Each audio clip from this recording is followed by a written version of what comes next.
नमस्कार। ये है फलक की कहानियों का अद्भुत संसार, किस्सा कहानी। कहानियाँ जिनमें हम लिखते हैं खुद को। मैं हूँ कुमुद चतुर्वेदी और आपको सुना रही हूँ स्वरचित रचना जिसका शीर्षक है पहली तारीख। अम्मा कैसी हो? तबीयत ठीक नहीं है क्या? अरे चंदा, अम्मा को दूध दिया कि नहीं? महेश ने अम्मा के कमरे से आवाज़ लगाई। लाती हूँ, कहती हुई चंदा दूध और दवाई लेकर आ गई। अम्मा करीब महीने भर से बीमार पड़ी थीं। बेटा महेश रोज़ सुबह दवा लाने की कहकर जाता और शाम को लौटते समय भूल जाता था। अम्मा को खांसी जुकाम ने परेशान कर रखा था। जनवरी का ठंडा मौसम और उस पर बुढ़ापे का शरीर।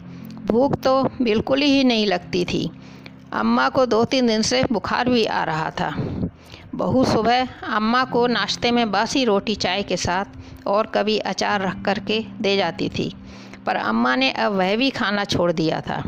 दोपहर में बहू जो भी बचा कुचा रख जाती थी वही यदि मन होता था तो थोड़ा बहुत खा लेती थी, पर रात में तो कुछ खाया ही नहीं जाता था खांसी के कारण।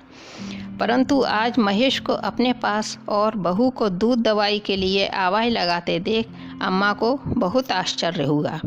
फिर चुपचाप दूध और दवाई खाकर वह लेट गई। कमजोरी के कारण अधिक देर बैठा भी नहीं जाता था। उनको लेटा देख महेश और चंदा भी कमरे से बाहर चले गए। दोपहर में भी चंदा खाने की थाली लाकर अम्मा को ज़बरदस्ती एक रोटी दाल से खिला गई थी।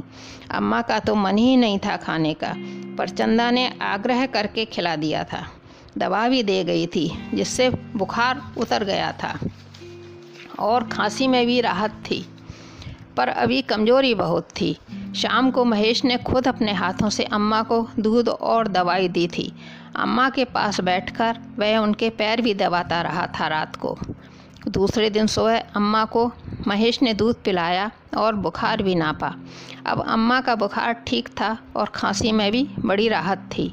रात को अम्मा बड़े दिनों बाद सुख की नींद सोई थी। 9 बजे महेश अम्मा को उठाते हुए बोला, अम्मा ये लो जल्दी से नाश्ता कर लो। अब मैं रिक्शा पकड़ता हूँ बाहर जाकर। आज पहली तारीख है ना, सो पेंशन लेने चलना है। ये कहानी बस इतनी सी।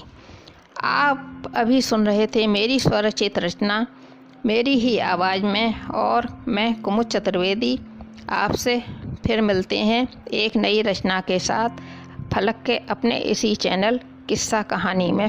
नमस्कार।